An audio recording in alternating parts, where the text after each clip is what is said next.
fall is in the air, folks. Kansas dropped like 30 degrees overnight. It's like 50 degrees now. It's fucking wonderful. My window is open. Pixel is trying to make a fucking break for it off of my 3rd floor balcony. That sounds I'm having nice. a great time. And you know what made that time worse? What? Glee. Episode 22 of season 3 of The Vampire Diaries, The Departed. I'm sorry. I didn't love it. I also didn't love it. I see where your love of it comes from. Same. Okay, good. But I did it. Okay, good. We all look for very different things in An episode. And I think this one was just not it. Chief, this one was just not it.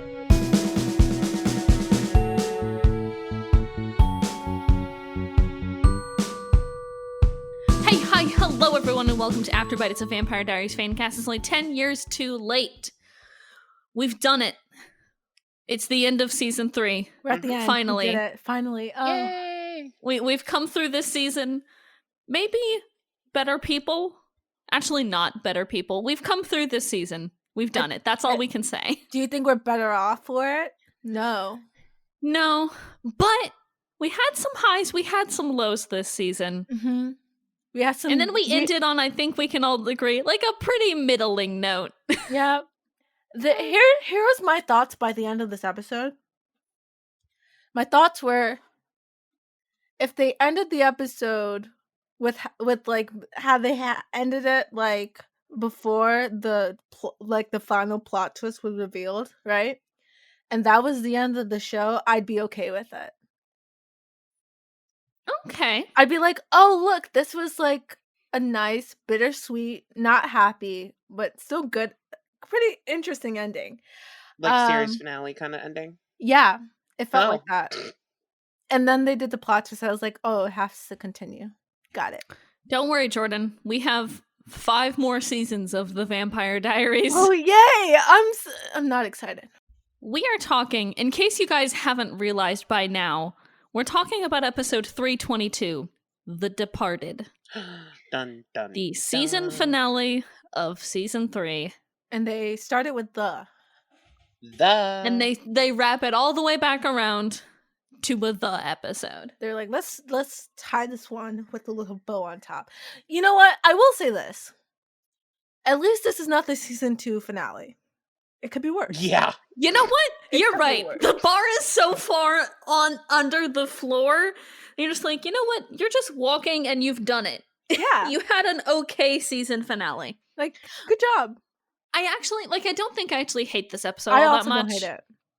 I think it's about 10 minutes too long in the middle there. Yeah, even I would admit, when I was rewatching, I was like, oh, they really didn't have to do all of this, did they? But I was yeah, it's about 10 minutes too long. Yeah. But that's okay. That's kind of par for the course for the Vampire Diaries. Every episode is about 10 minutes too long.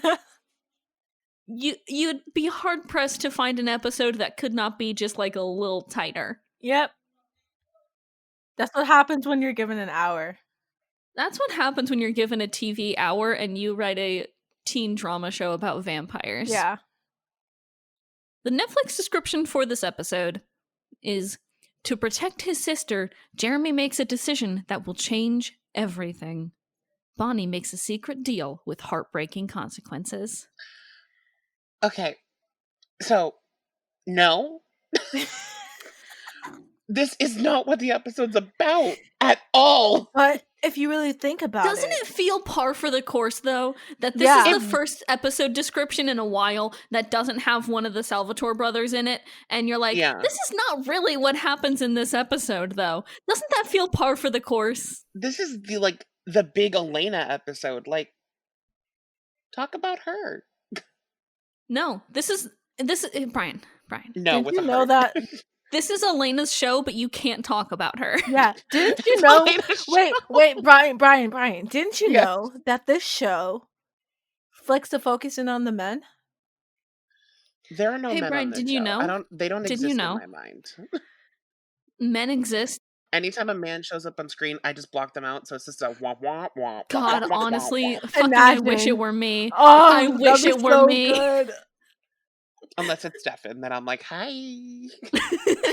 Hey, King. Hi, What's King. up? How you Respect doing? lemon juice. So, this episode starts with the most heartbreaking shit. Yeah. And it starts off on a wild note.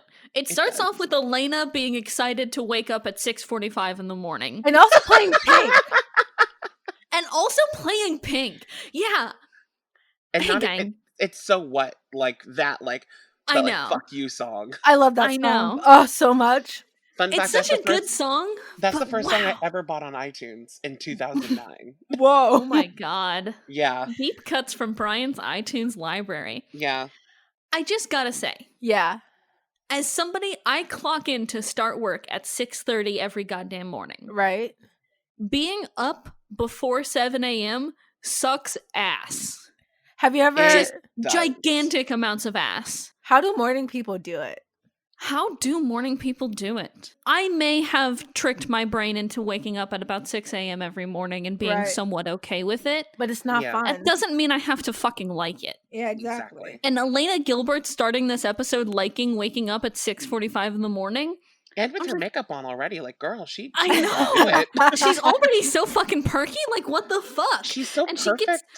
she gets dressed into her cheerleading uniform and goes downstairs and she meets her perfect parents and her fun Aunt Jenna. And you're like, oh, this is made to be heartbreaking. Okay. Yeah. Jenna. I missed you, Jenna. Jenna, we miss you so fucking much. so I remember when much. they announced that Jenna was coming back, I was like, yes! And then you get this scene and you're sad. And then we get this, and that's about it. And that's pretty much it. She's here for a total of maybe 2 minutes of screen time. Yeah, but it was even more heartbreaking because I remember when they first announced this episode, they said, we're going to see what happened the night Elena's parents died. And I was like, oh no. Yeah. Like, I am not ready for this trauma. I also think it's so interesting that Jenna literally was just there to visit, and then her sister and her brother-in-law died, and then she was like, they were like, okay, I guess now you must take care of these children that you were clearly just coming here to visit. Hey man, nearest living relative. She Yeah. got Aunt Jenna really got the short end of every single stick. Yeah. And she was Literally literally no forced to play Pictionary with Grace and Gilbert. Like, god damn it. I know, come on. She sucks at Pictionary, gang. Yeah. She sucks. She's so bad. So Elena wakes up in the hospital. Was all just a dream. Oh. Yeah. Meredith is here to assure Jeremy that she's gonna be okay. I thought she was dying this episode. I really thought she was dying this episode too. And She's fine. you know, Meredith is just like, hey, she just has like a little concussion. It's fine. She'll just need some rest and she'll be good. On the road. This is, I think, the most infuriating part of this fucking episode. Uh-huh. Because Jeremy calls Damon and Stefan, and he's like, I didn't know what to do. She was bleeding and dying, so I called the ambulance. You know, the people who fix people. Right. And Damon's like, why the fuck would you do that? You have a bunch of vampires. It's like, I'm sorry that I called the people who fixed people because my sister was bleeding out. Like, bro, I'm not gonna call the fucking supernatural bloodsuckers. I'm gonna call the guy who knows how to put on a Band-Aid. But also especially because you know who Jeremy is, right? He hates vampires. Why would he call you on first instinct? Like, stop being an idiot, Damon. Come on. And plus, Damon and Stefan were like halfway out of town at this point. Yeah, they were all leaving. It's like, hey, dude, sorry I called the emergency human fixers instead of a vampire. What? It's Fucking just like, idiot. for real? But it's also like at the same time, Damon didn't know what was wrong with Elena. Like, what if this is something that vampire blood couldn't fix? That too. It's Yep. like, hey, what if she just like bonked her head and now she just has a headache? Bonk. What's your fucking vampire blood gonna do then? Sherlock? It's Fucking Advil. nothing, dipshit. She needs an Advil. Jesus Christ. I hate when men do that thing where they're just like, why didn't you do this other convoluted thing? It's like, because that's not my first fucking instinct, fuckface. I called the human fixer. Stop. It's just... Calling a doctor a human fixer. Human fixer? It's like the maintenance for humans. Hey, that's what a doctor does. Hey, gang, I don't know what you all think doctors do. They fix people. No, they're beautiful and sexy, and they listen to the fray. You should call doctors the human mechanics. You know? That's what they are, pretty much. They overcharge too, so like... Exactly. To clarify, we are in America. We are not in anywhere else in the entire world.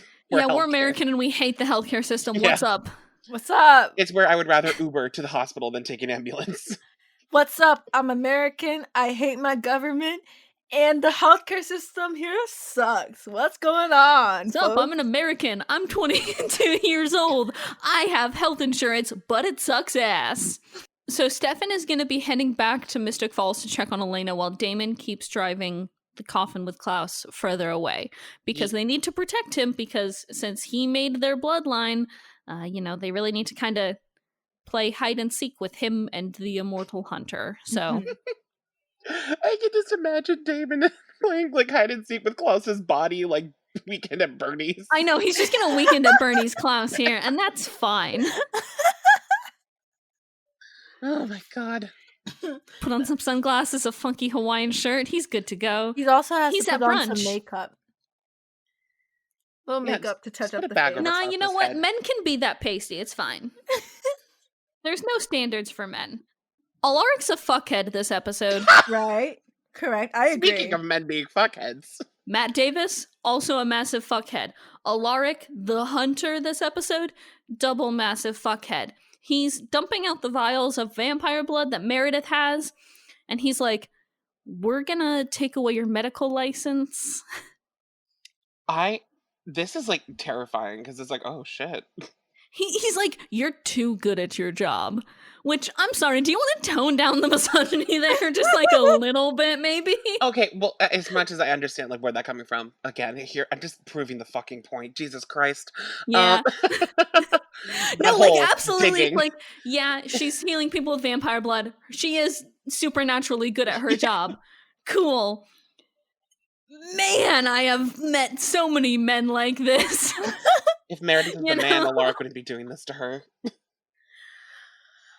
When you think about it, he really is just taking all the woman who has power in this town and saying, fuck you, your voice doesn't matter, listen to me. Oh, wait until the season 4 premiere, Jordan. You're actually gonna have a fun time with that. Men are annoying. They're so annoying. We are. Wait, also, can I just say... you can.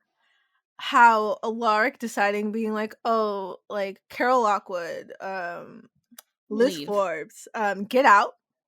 I don't care about your peace. I don't care about your bureaucracy. I'm a man. You're Barack Obama. It's like you're Barack. What? I don't care about any of that. I'm a man. I want to fight these fucking vampires. Let's go. But also, there was peace. There was like a kind of like a little peace going on, you know? There was. Between the humans and the vampires. Until Alaric started killing people. And then Alaric was just like, fuck that. I want war. Please, give me war. It's just the men of it all. Yeah. You know? I think about all these things and I'm like, was this intentional? Probably not. No, it definitely wasn't. And yet, here we are. I'm extracting things that you've put into this subliminally. Thank you for that. Subliminal. And yet here we are 10 years later tearing it the fuck apart. Yeah. And actually thinking about these things that... Hey, do you think the Vampire Diaries writers realize that their actions have consequences? No. I don't. If they realize their actions have consequences, we wouldn't have 3 shows. Okay, fair. Like, I feel like TV writers need to think about the fact that their actions have consequences. Like, people watch the things that you do. I think they need to realize that their words have meaning. These plots that you made, no matter how well intentioned, sometimes suck ass. Yeah. And have major consequences. Caroline offers Elena tea with vodka, which I cannot begin to describe how horrible that would taste.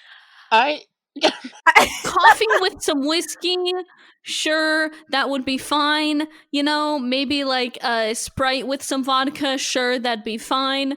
Tea with vodka? Part of me actually really wanted to do that because I was actually just at the grocery store before we recorded this. I wanted to go and like buy like a little nip of vodka, get some tea, and like do it and be like, haha, tea with vodka, and try it on the podcast. No, but I realized it'd be a bad idea. Yeah. I have all of the components needed to make tea with vodka in my apartment right now. You're not gonna do it. And I won't. No. Because I don't hate myself that fucking much.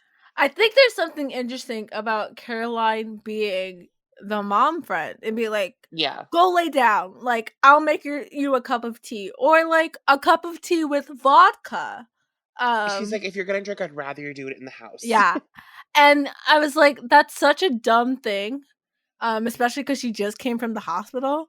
And it's like lost a lot of blood the night before. Yeah, exactly. And it's like, Caroline, you're such a mom friend, but also you don't make smart decisions all the time about being the mom friend. And they all drank the night before too, in Yep. case you forgot. Oh wait, no, this is actually still the same day. Exactly. So this is right before Elena passed the fuck out because again, she had a brain injury. She's fine. all drank tequila like less than 4 hours ago, probably. But honestly, it feels very like a 3-dimensional, like giving some dimensionality to Caroline doing that. Hey, I'm the mom friend, but I am the worst fucking mom friend. Yeah, exactly. It's like I care about you so much, but also I'm make stupid decisions sometimes on how to care about you. Elena has another flashback at this point to high school, where it's Matt, Elena, and Bonnie talking about just like normal teenage stuff. Mm-hmm. And I do want to note here something that Jordan and I have touched on before.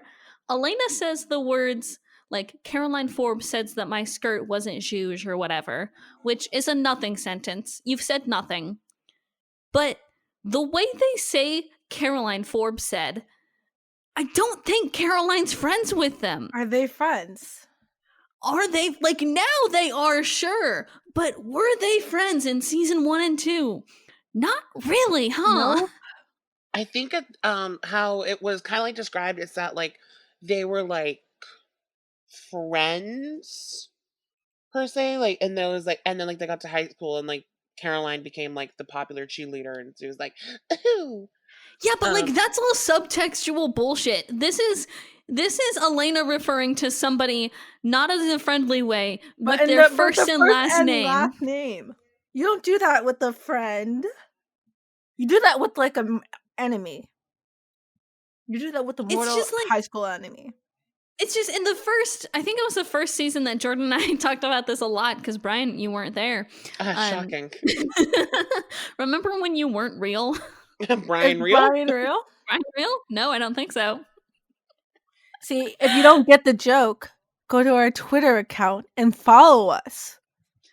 I love when people get to like I think it's like episode 4 or 5 where Brian finally does become real. Because I've gotten at least 3 different people who have been like live listening to Afterbite and like sending me messages about it. And they're just like, wait, Brian's real? Brian real? Brian is real, gang. He's right here. Surprise. I know. Oh, that's so funny.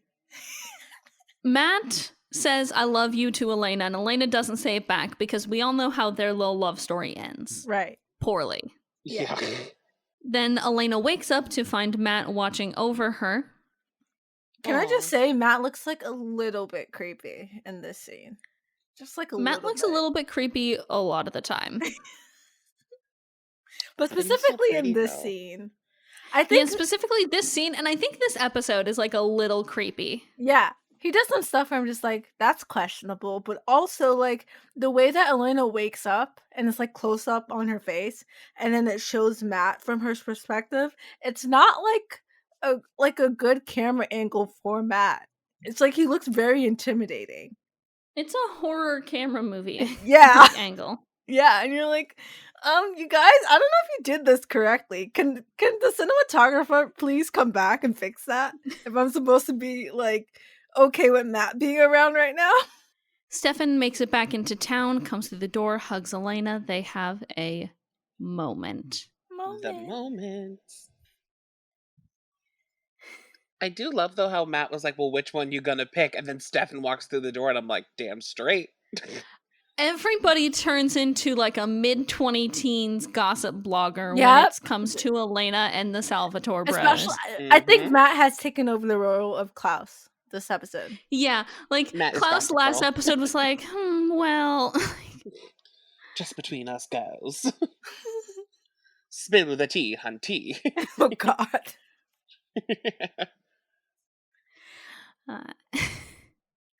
But also, I think this is the first of many times in this episode where they're just really stringing you along with this stupid love triangle, and you're just like 100%. You're just like, please, okay, you do it once, please don't do it again. Oh, you're gonna do it again? Oh, okay. But actually, don't do it. Oh, one more time? Really? Mm-hmm. Like, do it once and I'll be okay. But like 3 times throughout this entire episode, I'm over it. I don't care anymore who she chooses. I literally could not care less. You don't actually, like, you know when you're supposed to have someone on the edge of their seat? And you're like, ooh, ooh, ooh, ooh. It's kind of, you know what it feels like?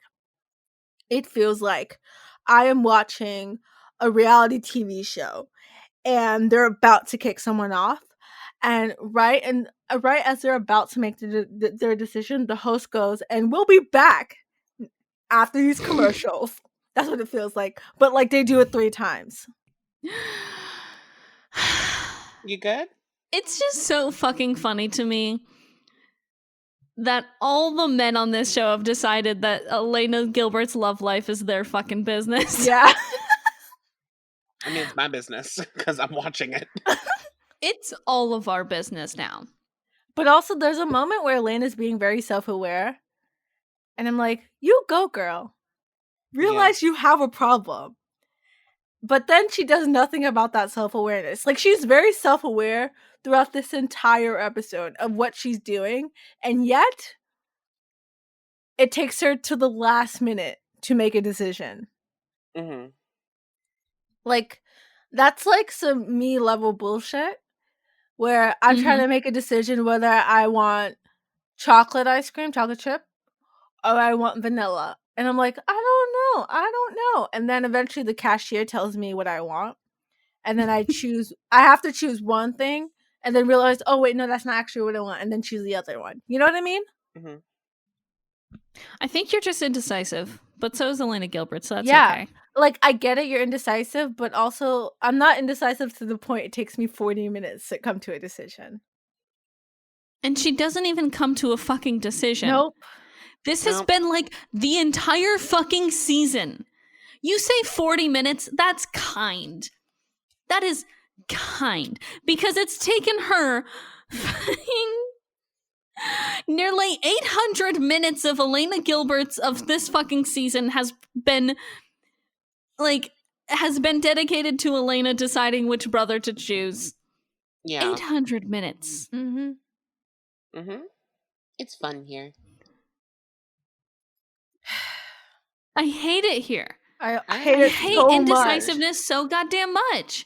Just make a decision, and then when it turns out badly, just fix it. Yeah, exactly. Make a decision, move on.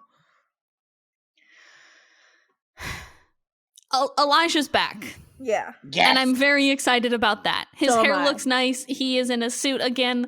I am so happy to have him back. I was so shocked. I just loved how he was like waltzed on in, and yeah, he was just like standing here, just like chilling. And Elena's just like, hi dude, what's up? Yeah, she's like, I'm gonna go up and sleep, and then Elijah's just chilling in the foyer, like, okay, what's up, dude?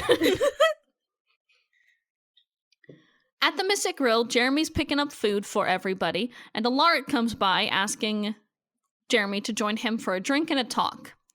Which other adults at the Mystic Grill cannot be okay with Jeremy just like having a beer in front of him, right? They pretend like they do not see.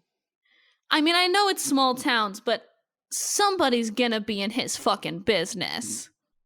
This is gonna be a weird assumption to make, and I don't know if anybody else is gonna kind of get it the same way I do. Yes. Mm-hmm.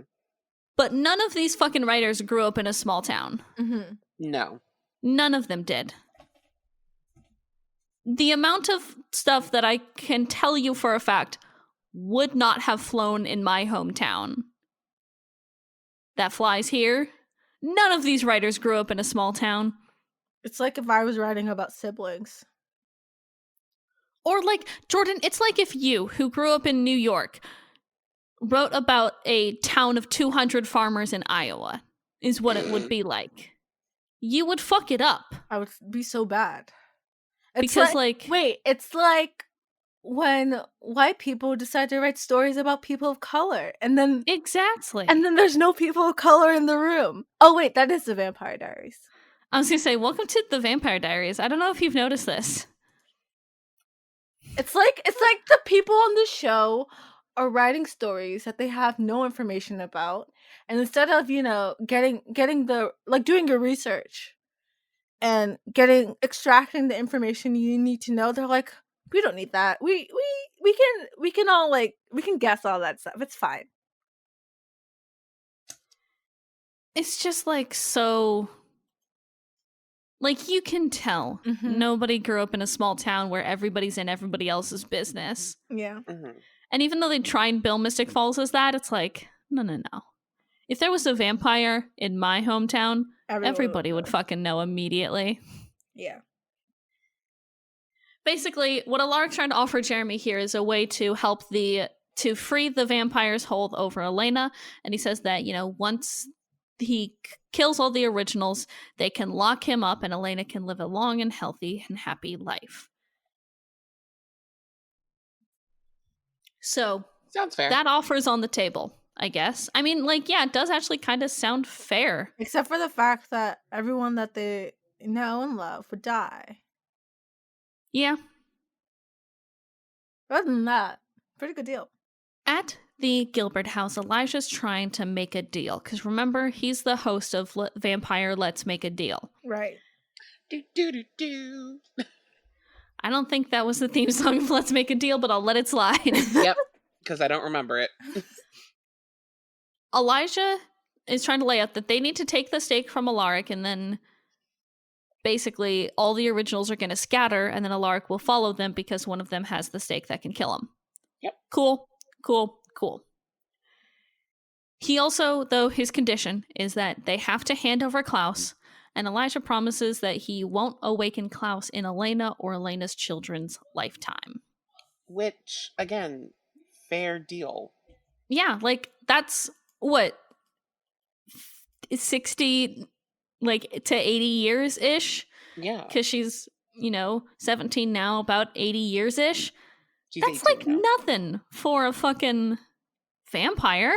Yeah. And he even mentions that. He's like, well, Rebecca and Klaus were on the run from Michael for nearly 1,000 years.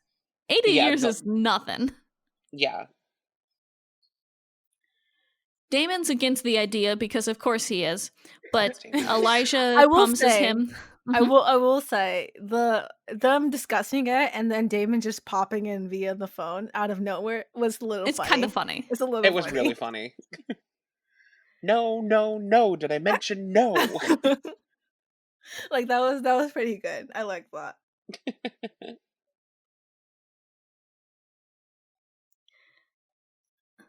I think it's also insane to me that Damon is like so untrusting of Elijah. Like I feel like Elena has no reason not to trust Elijah, if that makes sense. Yeah, Elijah's always held up their deals. Yeah. Regardless. If anything, Elena was the last. Also, like Elena betrayed Elijah, and then Elijah betrayed her back. You know, they're even right now. Yeah. Yeah. Even Stevens. Yeah, it's just... Elena and Elijah, again, the best buddy cops in Mystic Falls. Correct. Mm-hmm. Elena makes the deal. She takes the deal. She doesn't go for the suitcase. She takes the deal. She just takes the deal. Mm-hmm. Howie Mandel screaming in the background. Tyler and Caroline show up to the Lockwood house, and Liz and Carol tell them that Alaric outed them. And again, I swear to God, this show needs to stop fucking using this sort of language when you're talking about vampirism. Yeah. And werewolfism and hybridism. Stop saying the word outed. Stop saying, like, I am begging you, either follow through or stop. None of this halfway shit. Don't fucking give me this halfway garbage. And yet they do. I love how they're pulling a little Romeo and Juliet moment with them. They really are, because Caroline and Tyler need to run. They need to GTFO out of Mystic Falls. Jeremy and Matt hatch a plan to get Elena out of the house and out of town. And Jeremy, basically what they're going to do is they're going to distract all the vampires by sending them one direction and then use Elena and then get Elena out of town the other way. Which will work. Yes. Maybe. Oh yeah, most definitely. No, their plan does work. Straight up, it does work. It does. But to what So end? they... Are you okay? Am I okay? No, I'm talking to B. B sounded like she's like I'm just so tired. I really didn't like this episode that much. Because it's like... No, I seriously just, like, didn't like this episode that much. Like... Fair. There was so much talking about things and not doing it, and then they just dropped something for a while, and then it didn't feel good when they brought it back. Like, I don't know. Like, for example, right, when they get to the storage units, right? Yeah. At this point, Bonnie makes a deal with Klaus to put him into Tyler's body for now, so that Alaric can kill his body, can kill Klaus's actual body, and... Wait, was Klaus it actually survives. discussed? And Klaus survives. They don't discuss that. They just say, like, Bonnie's like, hey, leave me alone so I can appreciate the sight of Klaus being in chains and defeated. Yeah. Cool. And then they drop that forever. Bonnie disappears. Yeah. She is gone for the rest of this episode. And then it is revealed at the very end that she put Klaus into Tyler's body. It doesn't feel earned. So much of this episode, I'm like, okay, cool. So, like, Elena's worrying that she'll have to choose between one of the brothers, and as she's running away with Matt, you know, fucking, she has to decide to either Klaus's body dies, so that she has to decide if she wants to go say goodbye to Damon or go say goodbye to Stefan. Cool. It lasts about 10 minutes longer than it needs to. They keep gunning back and forth, and I'm just so fucking tired. Like, I don't even want to talk about everything in this episode. I just want to hit on a few things, because it's just boring for most of it. Yeah, let's do that. Let's just do that, honestly, because even I will fully admit, we don't have to get this in the episode. The vibe we were having is just meh. Yeah, like, I don't... Meh. I wish I liked this episode, because I can see why it's a good season finale. I don't think it's a good episode of The Vampire Diaries. I agree. I think with the whole Tyler thing, I think I get why they didn't really discuss it beforehand, because they wanted that to be like a plot twist, you know, you weren't expecting. Yeah, exactly. But then that kind of just makes Bonnie being like gone and like kind of like insignificant for the entire episode, which I didn't like, because then she was only there for like 2 minutes. It feels weird because she's there at the storage units where Damon has hidden Klaus's body. Yeah. And she gets closed inside of a storage unit with Klaus while Damon and then she just goes gone. to like fight Rick. And then she vanishes into thin air. And you're like, where did she go? And she teleported. Didn't she also was like with was she with Elijah in the woods? No, she wasn't. No. So like she just straight up just went somewhere. She just left. Yeah, she just vanished. And I'm like, no, that's not like a big thing, because I don't need to see, right, the characters sneaking out of the back door, what the fuck ever. But it's weird and it took me out. I was like, where the fuck is Bonnie? I kept asking where she was and like what she was doing. I'm like, where is she? And when you can't see a character on screen, you don't assume that they're doing something else. You don't assume that they're doing other plot, like a big plot twist. You just assume that they're off doing nothing. Because, like, it's the rule of TV is you only know what you see. Right? Like, it's better if you see things. It would have been so much more interesting if we saw Bonnie, like, going to a destination or, like, just reciting a spell but not knowing exactly 100% what's going on, because that still leaves, like, some mystery, and then the plot twist is still, like, surprising, but she's just, like, not in the ether somewhere doing something that I can't see. They definitely if we had seen her say the phrase, "Let's make a deal," I would have been like, perfect, I love it, you're doing some shady shit, let's go. But we don't see shit, she just disappears. Yeah.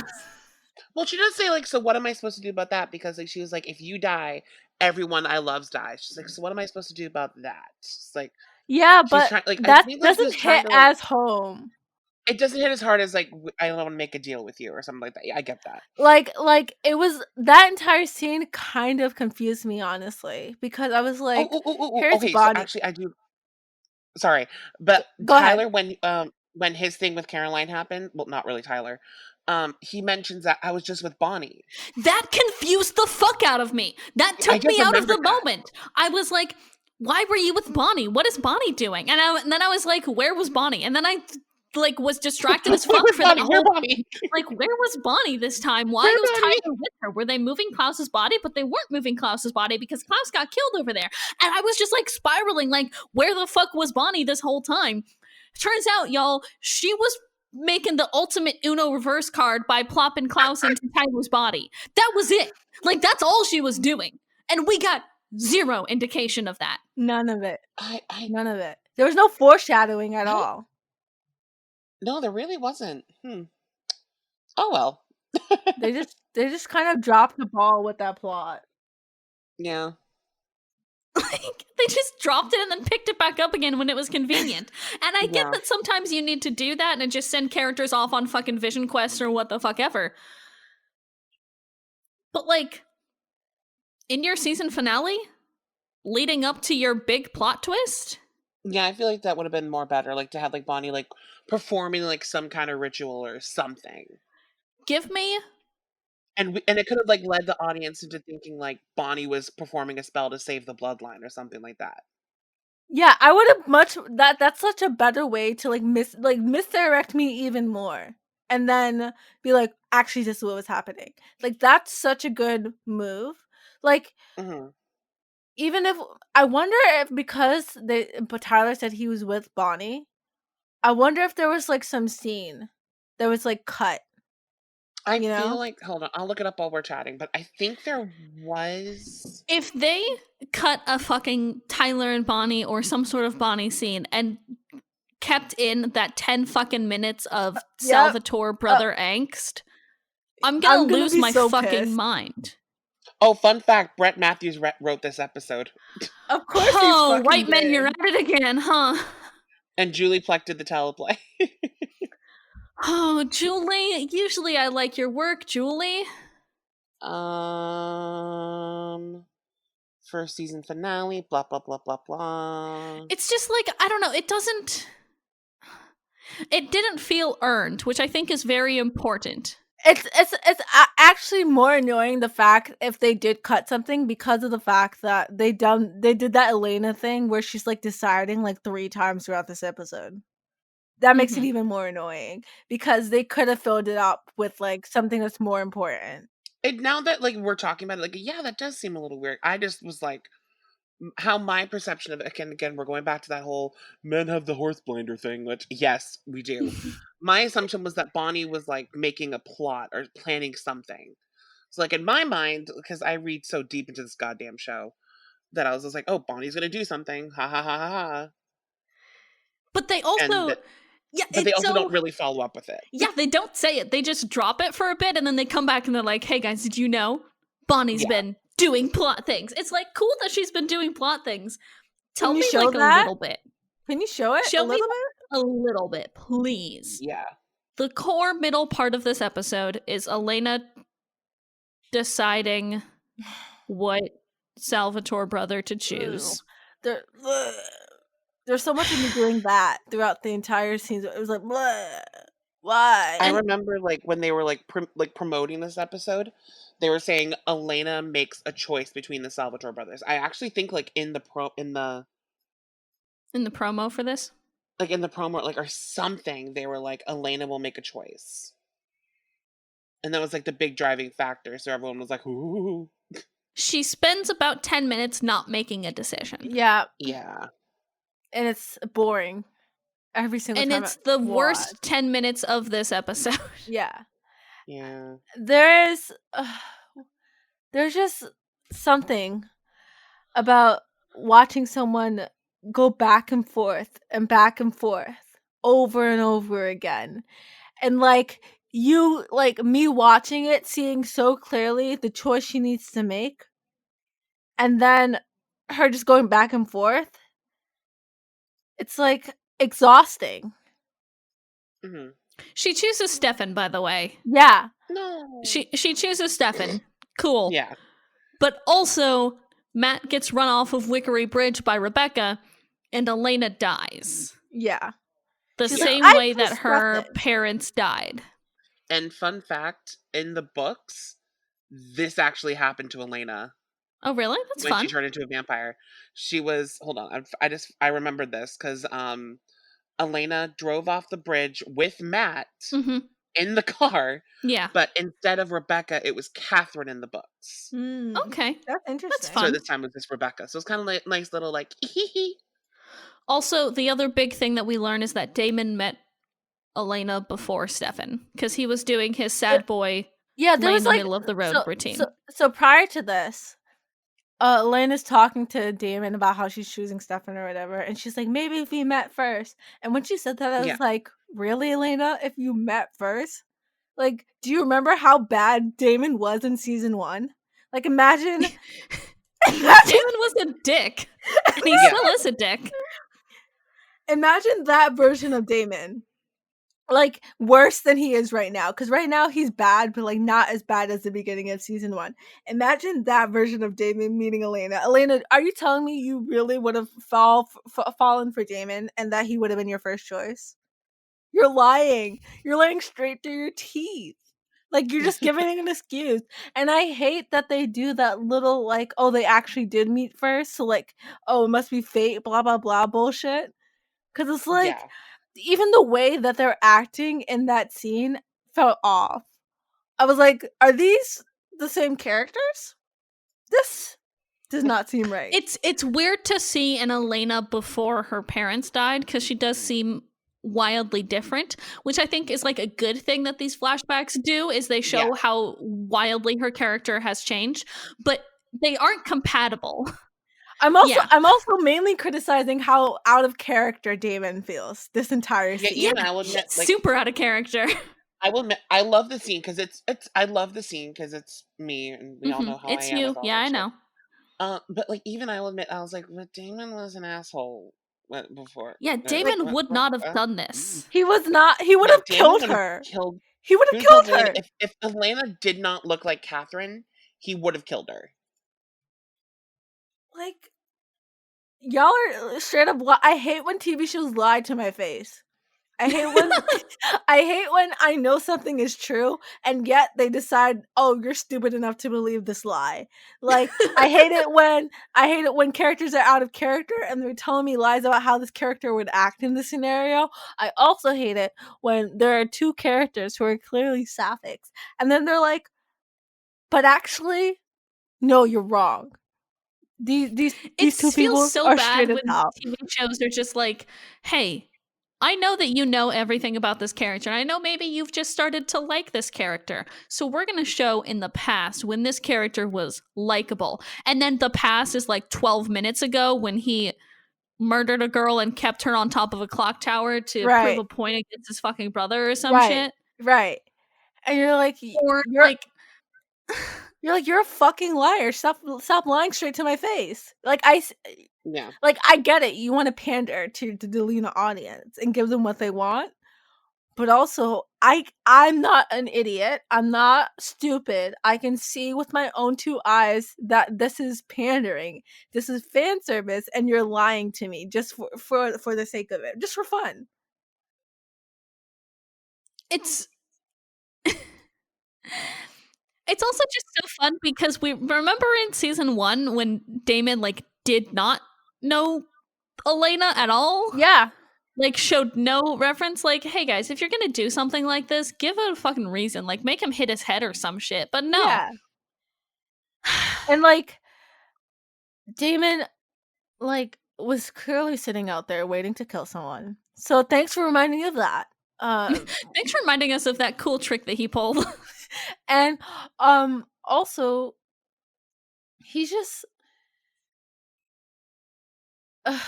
it's just not right. Like I hate how I hate how he was like, "Oh, the reason that you don't remember this is because I compelled you because I don't want anyone knowing that I'm here yet." And that makes no sense. Like you didn't compel yourself, bud. Yeah. You still didn't know she existed in season 1. It's just it's wild to me that they did not respect their audience's intelligence enough to be like, this is a nice Damon. Remember Damon, the nice boy? Damon was never a fucking nice boy. This is where I started to kind of see the fan service for Damon and Elena. Yeah. It is absolutely like there is no other way that you can place this other than like fan service. They were like, we know that a certain part, like we know that a certain part of our fandom likes this ship. And instead of giving them actual development and like doing the work that we need to do in order to make them likable to the entire audience so that we can like develop that storyline, actually no, let's just change what actually happened. Yeah, just very revisionist history. Yeah. And it sucks because having been in this fandom for so long, yes, I'm a war veteran, please give me my discount. The Delena fans use this against Delena fans so much. Like, well, they met first. It's like, it doesn't matter. That's literally what in my notes it says, oh, I've seen this scene before. This is what Delena used to justify shit, right? They literally use this to like try to justify that Damon and Elena are endgame. And I'm like, yeah, great. They are, but like, doesn't mean that this is why. Or here's a thought. It is why they are endgame, but it is not a good reason. Yeah, it's not the reason why they should be. Like, it's like how do I put this? It's like the writers have an idea for how they want this to end. Apparently now they want Delena to be endgame now. Like that was not in the works before this season. Actually, at this point, they had a clear ending for the show in mind. So they knew exactly where they were going to. But then just took them 5 seasons to fucking get there. It did, but here's the other thing. What happened was Nina left the show, so the ending had to change. Right. And like, so that's really why. But I'm just saying, like, the ending that they were going towards didn't happen. I'm just saying, like, this scene is intentional in making Delena likable and making them sort of endgame because it kind of gives them that like soulmate fate, like, kind of thingy, right? That's like the purpose of this scene. But if you were to tell me that as if I were to like watch a show and then eventually get this scene in season 3, I'd be like, you didn't have that intention in the beginning. Like you just thought of that and then you were like, let me do it now. And I hate when shows do that. When they like if a character leaves, okay, you have to change the story. If like the main character leaves, you have to change the story. I get that, okay? I think what's annoying is when I can see cracks and the story that they're trying to tell because they've changed it midway. Like they changed their mind. Right? Mm-hmm. That's what really annoys me because I feel like personally the point of TV is to tell a specific story. And you know, some people do that very well, some people do that badly, but overall, I feel like your intention should be to like tell this story about this specific set of characters, not just to entertain, but to, I don't know, like tell something, like state your voice on like something of the matter, right? Mm-hmm. So I feel like when I can clearly see that you've gone past the point of like actually trying to tell your story because you've made like you've changed your mind down the road. It annoys me because you had like a path you were going down and then you just took a swerve.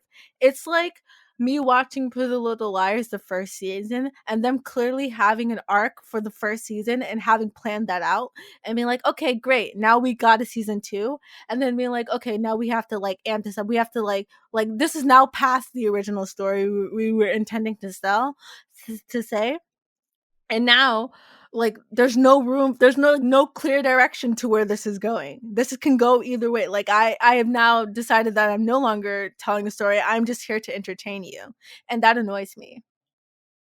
Yeah, it feels like they don't respect where, I don't know, it's weird too, but like you can't say like, hey, this wasn't the story they wanted to tell, because it is. It's the story they told. Right.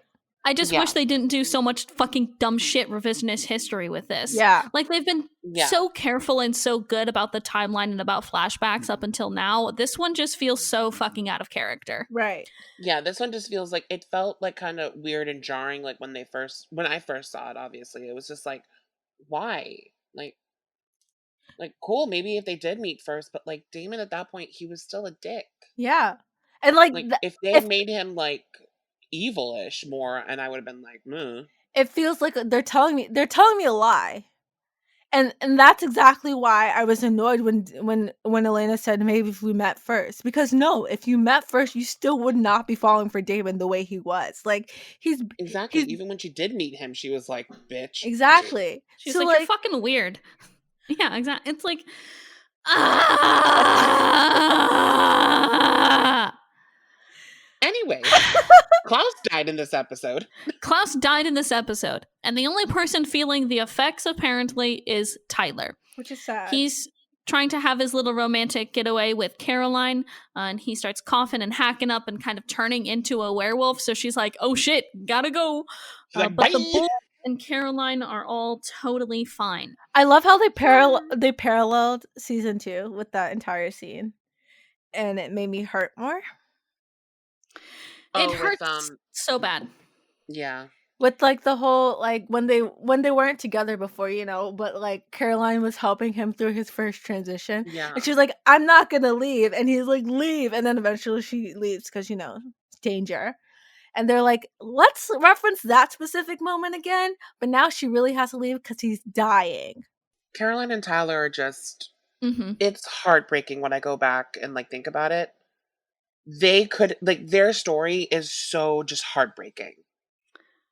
I know we say that this show is so fucking straight and we hate it. Yeah. Yeah. But I do like Caroline and Tyler. Same.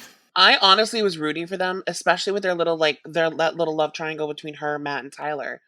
Like, it was fun, like, to have that and, like, and to see, and plus, it felt so forbidden and, like, because a vampire and a werewolf. Yeah. Romeo and Juliet. This was Romeo and Juliet. They told the story of Romeo and Juliet. Basically, and we all know how Romeo and Juliet goes. No matter what version of the story you tell, they always head towards a tragedy. Yeah. The Romeo and Juliet is a tragedy at the end of the day. It's not a love story. It's still a love story, but it's also a tragedy. I think one question I had at the end of the scene, not related to this being a love tragedy. Caroline and Tyler being a love story? I'm shocked. Not related no one told to me about this that. being like a tragedy, but one question I had was about Tyler's fate.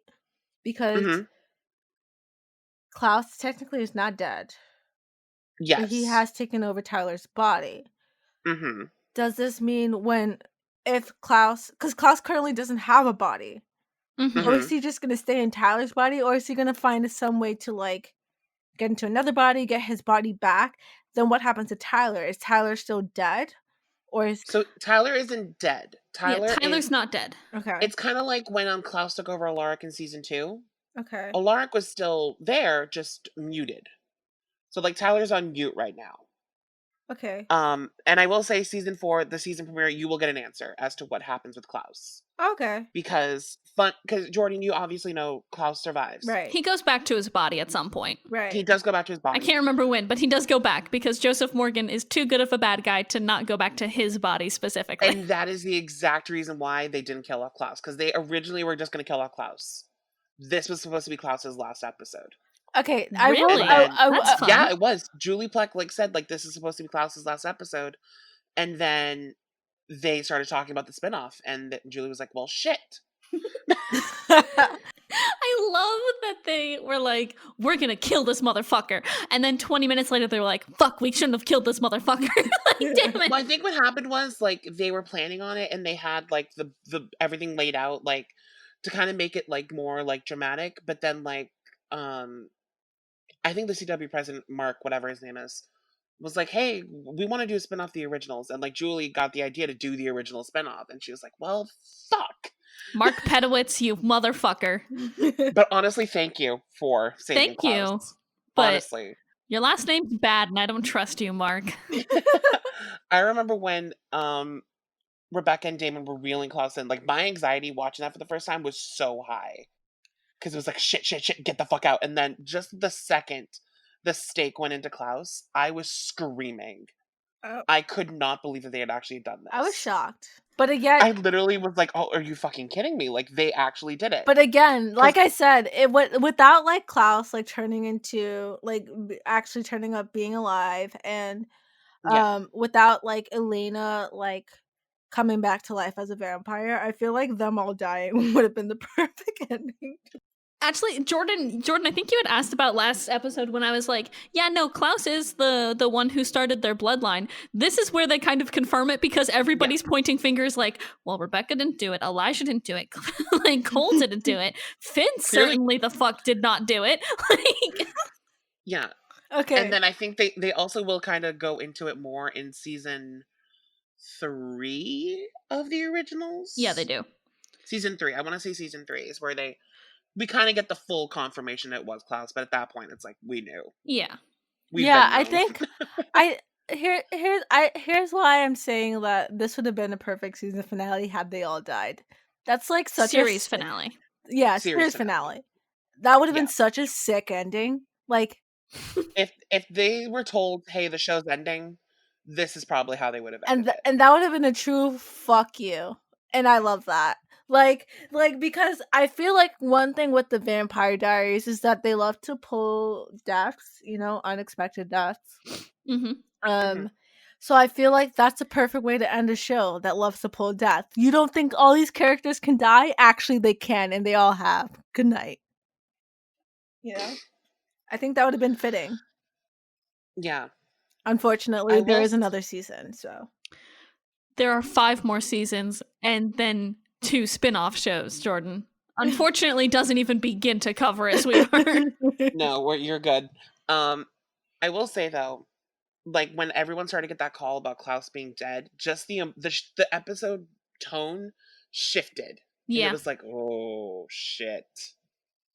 Like, you could just feel, like, the shift, and it kind of felt like it turned into an episode like, well, we gotta say goodbye now. Like, I think that was the best part of the episode, if I'm being honest. Honestly, that's why I love this episode so much. That, them, like, all dealing with the fact that they're all going to die, that was the best part of the episode, and that's why I was like, that would have been a strong ending, because that felt strong. Everything else in the episode was kind of, like, meh.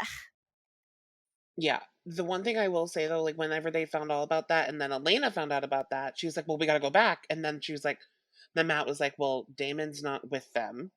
So, pick. But I will say, though, Elena choosing Stefan at this point made sense. It makes perfect sense in all of this. Because watching this, and I'm not just saying this as a Stelena fan, because obviously we all know I love Stefan and Elena, and this was their only kiss this season. The one kiss their goodbye kiss actually was very good. I enjoyed 22 fucking episodes. I waited for a goddamn kiss, and I got it. And then Stefan, then it's Anyway, I waited 22 fucking episodes for the shit. I think that this is interesting, right?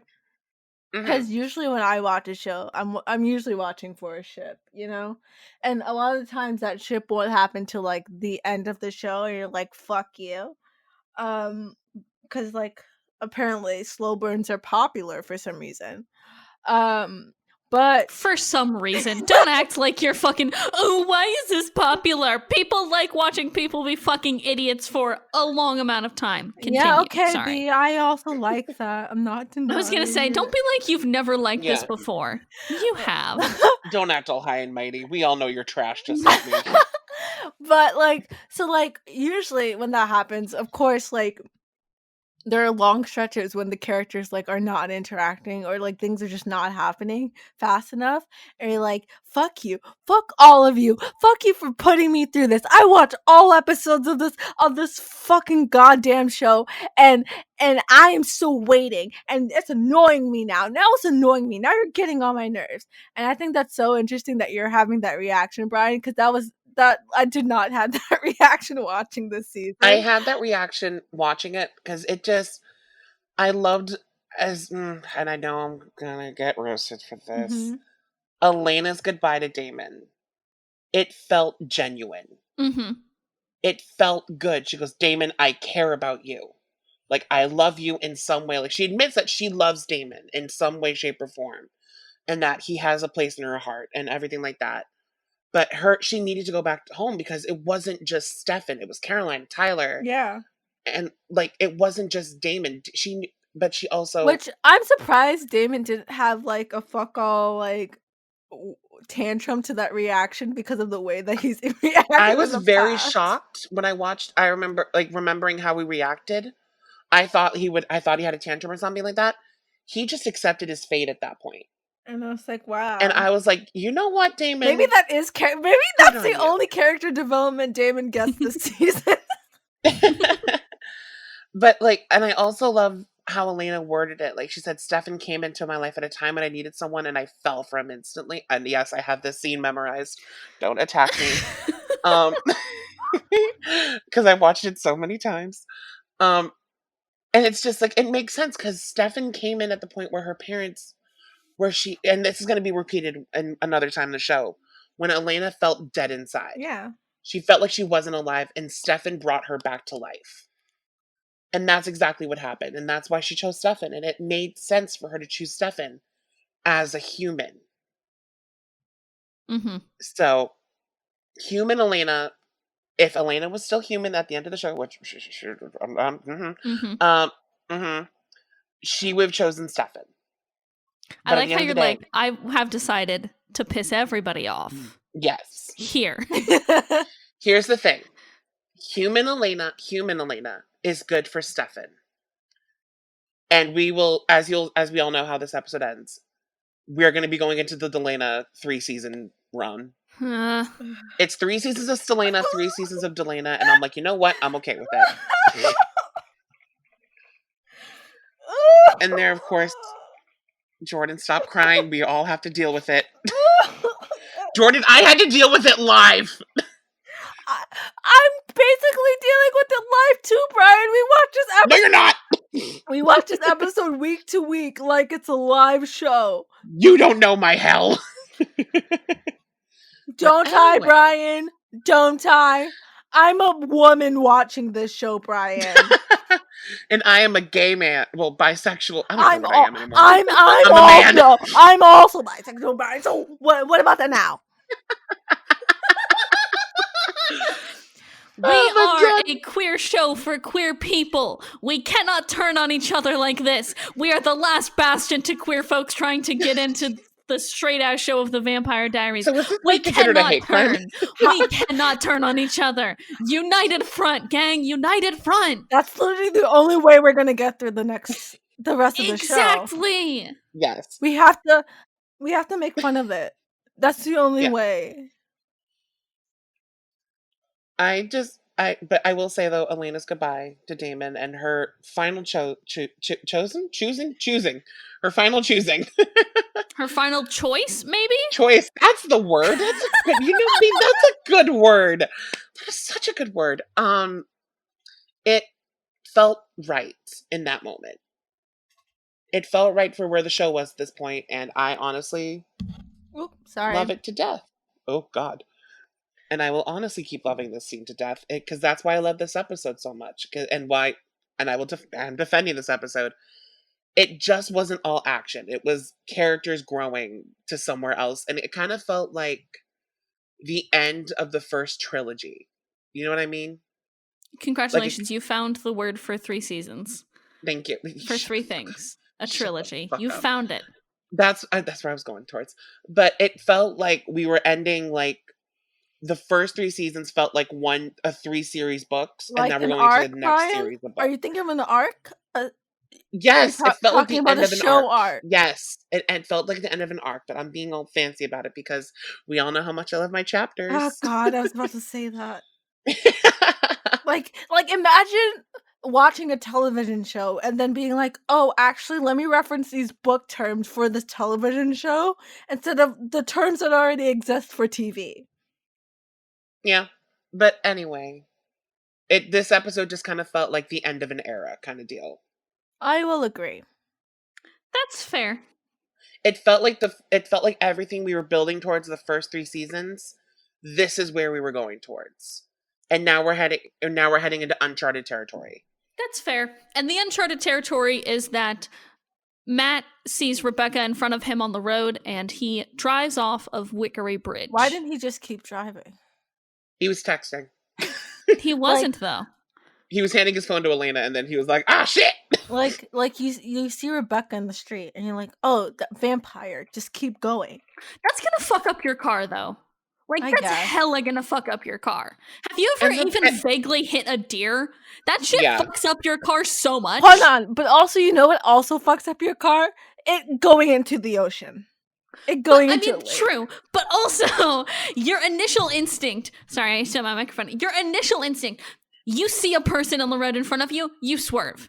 You don't want to. You don't process like, oh, that's a vampire. She'll be fine if I hit her with my car. You swerve the fucking car because that is a person in front of you. I guess. I don't know. I don't drive cars. Welcome to driving. If you see a person in front of you, you swerve. Okay. That's how it works. Yeah. Now I know. Also, like if you hit anything with your car, a deer, a person, that is gonna fuck up your car. I have so many questions about that drowning scene. How are they awake for so long? Like, let's not talk about that. Let's not talk about how science works. Yeah, let's not talk about science works. Yeah. As we said, queer podcast for queer people. Nobody knows math. Sounds like you got something stuck in your throat there. Anyway. Yeah. Matt is dying. Yeah, Elena's like, boom, boom, boom. I do like how they kind of paralleled it with Elena and her dad. It's very good, actually. Very nice. This is what made me cry. How Elena like looked at her dad and she's like, I love you. And she just accepted what was going to happen to her. They're like sophomores at this point. So she's like 15. Mm-hmm. So it's like, oh, well, goddamn, this sucks. And then Stefan coming down to save her, like, oh. It's interesting to think about how Elena went through that, and then did she go to therapy? No. No, her therapy was Stefan. Her therapy was writing in her journal in the graveyard? Yeah, and then meeting the love of her life. So, Stefan manages to find them in time. Elena tells him to save Matt, though. And so he drags Matt out of the car. And Here's the one thing that has been a problem in the fandom for a while. Okay. Elena was still buckled up. The argument was that Stefan could have just broken the seatbelt Elena had. Yeah. And Elena could have just swam up. Yeah. And correct. Even I kind of agree, and I'm like, I saw that, and I was like, Elena's still conscious. She could technically still swim up. Why is she being left there with her seatbelt on? We don't ask questions in this household. I just, you know what? I don't ask questions in this household. You don't ask enough questions. Let's ask more of them. No. I've just learned to accept that at this point. You know what? Shit happens. But it's a huge argument in the fandom still to this goddamn day, and it's so annoying. I love that. I love that we're all holding on to such dumb fucking bullshit like seatbelt gate. Apparently. But it also becomes kind of like an argument in the season premiere of season 4, so. That's fun. I can't wait for that. Not for 1 minute, and then that's it. great. And it's mainly Damon to Stefan. Shocking. Are we shocked? Shocking. So, Elena dies. Yay! It's over! We're done! Great. Podcast over. That was That's such the a good best show. Yeah. Nice ending. At I the will say storage though- units. No. Yeah. We're Oh, going at the back. storage We are unit? finishing this shit. We've almost been recording for 2 hours. We are so close to being done with this episode. No, we're not. I know, but let me have hope. Okay. No, she comes in at season 5. Damon and Alaric are fighting. And Alaric starts to die. And Damon, who should be happy that the man who's kicking his ass is dying, is instead like, oh, no, because he knows what this means. Yep. Which, honestly, I loved. It was a fun little twist. It's a fun I way love for that him to reaction. find out that Elena's dying. That's how. Imagine finding out that, like, someone you care about is dying because someone else just died. And you're like, no, this is not happening. This is not happening. Like, ugh. It's so good. And it wasn't because Alaric was dead. Like, he accepted the fact that his friend was now dead. Like, but now it's like, now he has to deal with the fact that now Elena is dead. It feels like, if I was like in a, God forbid this ever happened, but it feels like I'm in a scenario where I'm on the phone with someone, and then you can kind of like hear them being killed. Yeah. Oh, God. That's what it's That like. was a very dark place for that to go. Thank you for bringing Yeah, that I energy was into our not fun thinking- podcast. Was not thinking that, but okay. Really? To That's criminal exact- minds, I guess. That's exactly where my mind went. It felt like he was like getting the information as it was happening, you know? I mean, Okay. yeah, you're correct. He was, but wow, what a dark way to think about that, pal. Let's think about the fact that Jeremy goes back home and finds Alaric. And Alaric is like normal and nice. Wow. And he just wanted to say goodbye. And Jeremy's like, well, how did you get in the house? You're a creepy vampire hunter now. He's like, don't worry, I'm always going to be here to look out for you, and you're never going to be alone. And then he realizes that Alaric is dead. And this is just his medium abilities acting up again. Yikes. And that is how he realizes that Elena is dead too. Ugh. Yikes. Oh my gosh. That. Ugh. That little like twist, I was so confused the whole time, but I was like, holy shit, no. This was the only part of the episode that I was like, this is a banger. This scene is a fucking banger right here. This entire final scene is what I remember when I think of season 3. Honestly. Like that mixed with that song, the song is What song is that? It's a song that I cannot pronounce the name of, I think. Because I know the words. It goes. Oh, I think I know what one you're talking about because I'm looking at the soundtrack on the. Stop! I was trying to say words here. Welcome to this fucking podcast. You're just making more work for me. Thank you so much. I love that so goddamn much. I love the extra few seconds I'm going to have to take to bring your audio all the way down so we can actually have a good conversation. I love that. Thank you so much for that more work you've made for me. I love that so much. You are so welcome. We're almost there, B. We got this. Sometimes just it feels like a marathon that never ends. Yeah. Like, congratulations. There's a light at the end of the tunnel, but I can't fucking reach that light, huh? And then when you finally get to the light at the end of the tunnel, there's a cliff.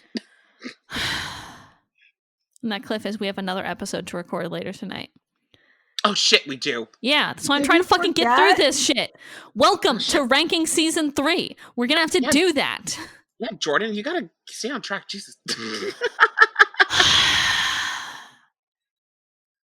They ask you how you are, and you have to say fine. You're You're not fine. You're not really fine. That's me having to fucking herd cats like I do for this fucking episode. I would like to say, I think I'm staying mostly on track. Excuse me. Sometimes. Excuse me, who said you could call me out like this? Stefan has somehow already gotten Elena to a morgue, like, immediately. And she's completely dry. She is fine and dry, and it's been like a minute. And Yeah. she's already in a morgue, ready to go for the open casket funeral. Like, what is going on? I also love how Stefan's just like looking up her body in solemn. Like, oh, poor Stefan. He feels so Because I feel like at regretful. that point he knew what was going to happen next. So I kind of feel like he took her to the hospital, thinking maybe there was a way to save her. There's not. She's dead. There was not. And Damon shows up trying to find her, and Meredith stops him. And she's like, when Jeremy brought Elena in earlier, her problems were much worse than I let on, which means that she had blood on her brain, and you didn't tell anybody earlier. You just fixed it and never said a word. And I love how she was like, I didn't want to worry Jeremy. And it's like, well, what did you want to worry him about? And it was like it's like cerebral hemorrhaging, bleeding on the brain or whatever. Yeah, exactly. And so earlier that day at the hospital, Meredith had given Elena vampire blood. So convenient. And honestly, so convenient. The final scene of season 3 of The Vampire Diaries. This last scene is so good. Oh. From the ceiling, looking down onto Elena's dead body, silence, and she wakes up, taking one deep breath, and Elena Gilbert is now a vampire. Whoa. Yes! I love it. See, here's one of the complicated thing about this. I didn't want this to happen because I'd never wanted Elena to be a vampire. Right. But it was inevitably going to happen. Right. Yeah.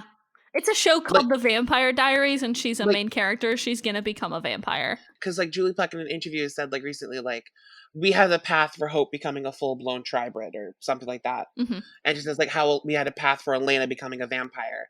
Like, I remember, like, they said, like, season 2, like, when they released all this, they said, yeah, we were going to turn Elena, we pitched it to the CW in season 2 for Elena becoming a vampire. They agreed to it, so we're like, great, we know we can do it. We're doing it in season 3 now.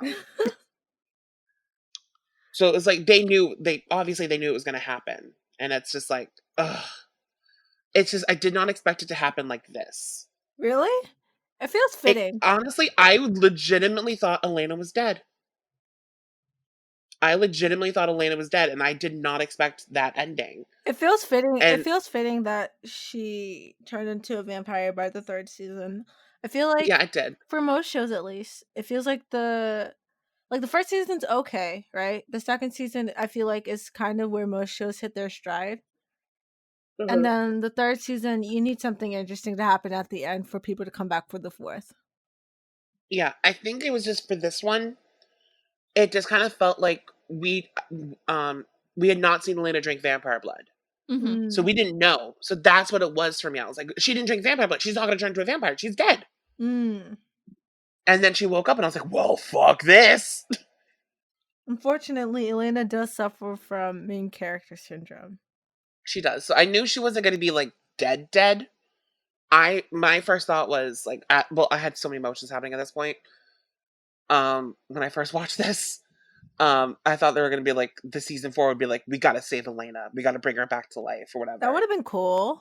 Dude, if they just had an entire season that was like the 2 hours after Elena had died, I think that'd be fascinating. Oh, yeah. It would have been very fascinating. Unfortunately, that's not what season 4 is. No, season 4 is much, much more dramatic. Hey, Jordan. Yeah. What are you ranking episode 322, The Departed? 10. No. Brian, you hyped it up too much. And I think Brian, I honestly, Brian, yeah, I think you kind of shot yourself in the foot with this episode. I did, but I still love this. You hyped it up too much, so that already lowers its score because it's not as good as you hyped. Damn it.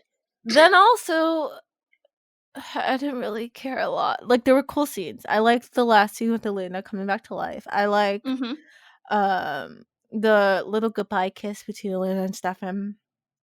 I like I love the scene of Alaric coming to like what is it, storage rooms, and like all those like long shots. He's just tearing shit up. It's very good. Or like even and then like the walking through the darkness. when like Rebecca that. came back, like, and her walking down the that was so good and so visually pleasing. I loved that.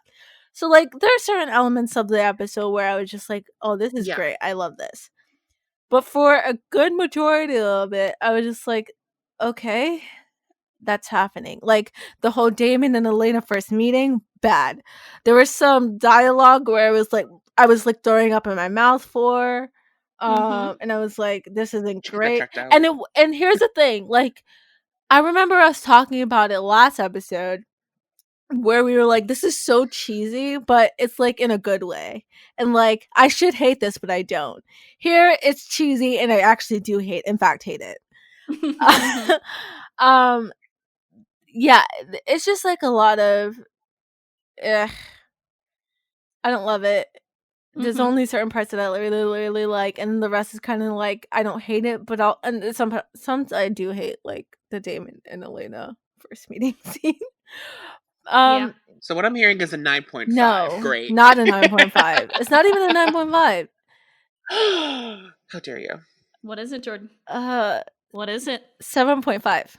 7.5. Brian, what are you ranking this one? 20. Okay, give me an actual number. 1 to 10. 10. 10? Okay. 10. It's just the ending. It's okay. It's not my favorite season finale. Is it my favorite cliffhanger? Yes. It is a great cliffhanger to get into the next season. Yes, I agree. My first favorite cliffhanger, now I can say this with clear clarity, is the Catherine reveal in season 1. Obviously, that's the best cliffhanger. That was so good. I was so excited for season 2. Ever done. I was so excited. And then this cliffhanger. This is my second favorite cliffhanger. And my third one we haven't gotten to yet. And then we all know season 2 is at the bottom. Season 2 is just garbage.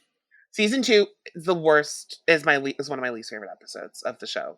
That's fair. But I just loved it. You still gave it a 7. By the way, I do want to remind people that you did give the season finale of season 2 a 7. The moment. The nostalgia factor is so high in that one. It's so real. The moments. They're so real, honey.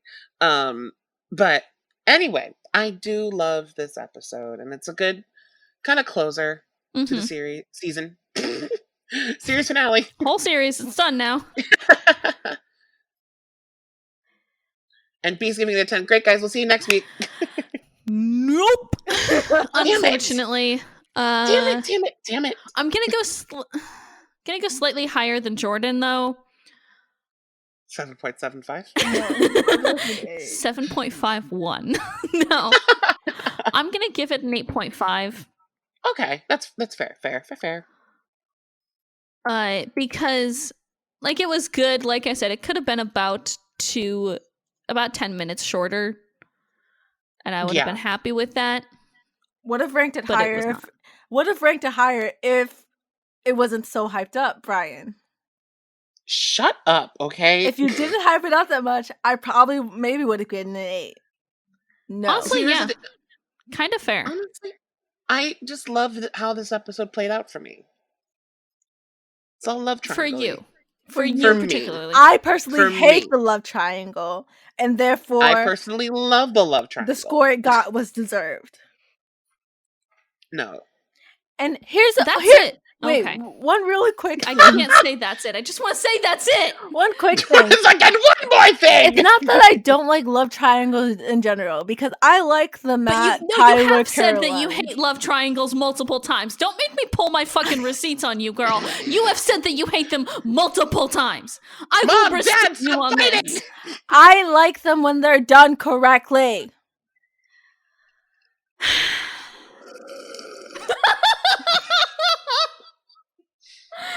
Continue.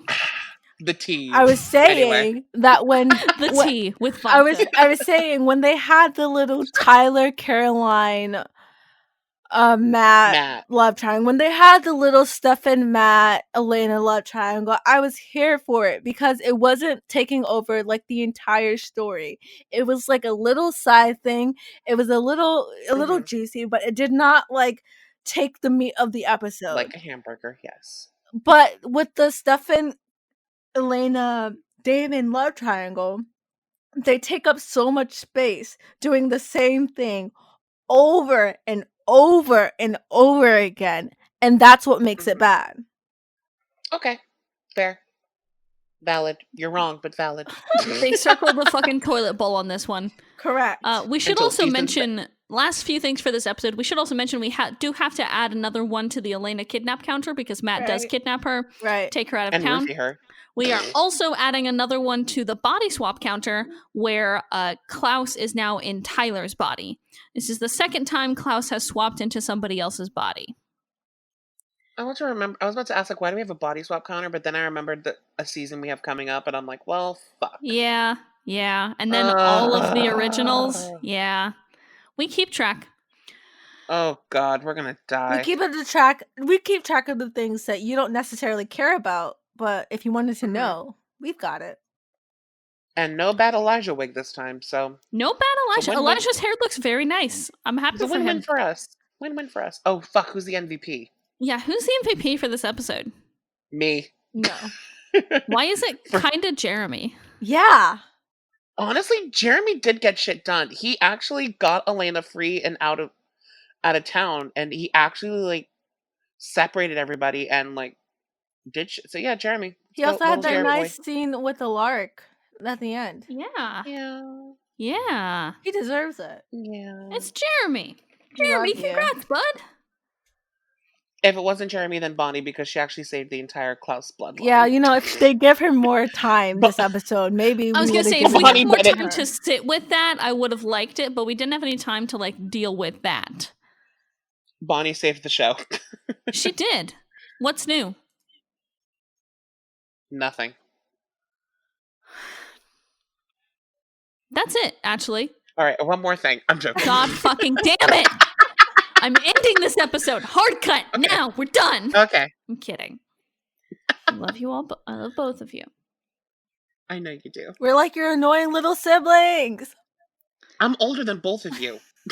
And yet. And yet I'm the annoying little brother. And yet your annoying little brother energy is off the fucking charts. You're like how I can't believe that Stefan is the younger brother because Damon gives all the younger brother vibes.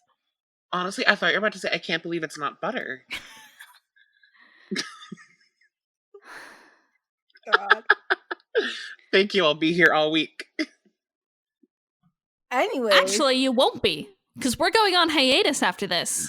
What?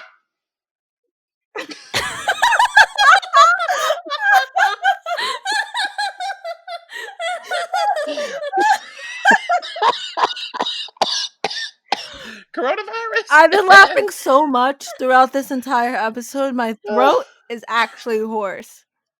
Oh my God. Want some hay with that? Hey! Brian, stop talking so I can tell the people about the hiatus that we're going on. Okay, great. As always, we are going to have our little episode, our little bonus episode where we rank every episode of season 3. That'll be a little one that's going to come out probably today or tomorrow. Then we're done for the month. We are taking a hiatus here because, God, I need to think about any other TV show other than The Vampire Diaries. You have no idea. So, we are going to be going on a hiatus until sometime in October. We'll let you guys know the exact day once we get closer to coming back. Rest assured, though, we will be back. It's just a matter of I just need to think about any other show. That's it for this week on not the Vampire Diaries. Fuck, this show! It's cursed. That's it for this week on Afterbite, y'all. Stay in touch with us on Twitter at AfterBitePod. We will have all of the big news and everything will be on there, as well as some memes. And that's it. That's all there is. It's just news and memes, nothing else. No in between. We have a poll determining if Brian is real or not. So far, no. No. He's not real. He's not. I'm not real. I'm sorry about that, bud. It's okay. Until we're back, stay inside, stay safe, and wash your fucking hands. And please make sure to wear your mask correctly. Oh yeah. Over the nose, over the mouth. Yeah. Thank you. Also contact your senators about the USPS because again, critical to our democracy. And then while you're there, tell them to defund the police as a first step to abolishing the police. Also register to vote.